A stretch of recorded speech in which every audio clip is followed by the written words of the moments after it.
To put it bluntly, the call to demand more from Iran than the original deal required seems like a setup. The goal is clearly to demand more concessions from Iran, and when Iran inevitably declines, this will be used against Iran to justify an armed attack against it. There is some evidence that this was the plan of the US all along, to ultimately make Iran an offer it predictably would refuse, put the blame on Iran for the refusal, and then attack. Daniel Kovalik told the Tasnim News Agency. Daniel Kovalik teaches international human rights at the University of Pittsburgh School of Law, and is the author of the plot to attack Iran. Following is the full text of the interview. Tasnim. Back in January, U.S. President Donald Trump said he was extending the sanctions relief on Iran for the last time, giving the European signatories a May 12 deadline to fix what he claimed flaws in the agreement, or he would refuse to waive those bans.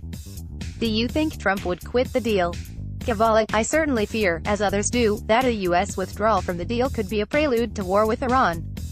Israel certainly seems ready for such a war and is urging withdrawal from the deal. Given this, it is critical that the U.S. be urged to stay in the deal, and that cooler heads prevail here.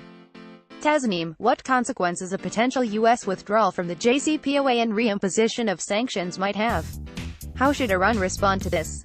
Kovalik. The consequences could be a war with Iran, which would certainly kill millions, not only in Iran, but also in Palestine and Lebanon.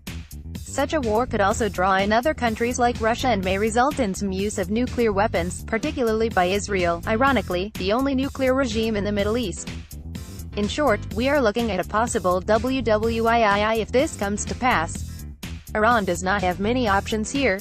They have abided by the nuclear deal, no one is seriously questioning this, and now the US is threatening to tear it up anyway. How could one react to such a situation? Tasnim. Other parties to the deal, except for Russia and China, are seeking to create a successor deal to the agreement. What is your take on an add-on deal?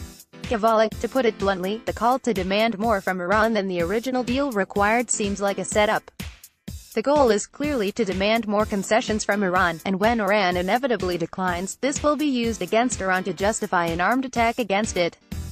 There is some evidence that this was the plan of the U.S. all along, to ultimately make Iran an offer it predictably would refuse, put the blame on Iran for the refusal, and then attack.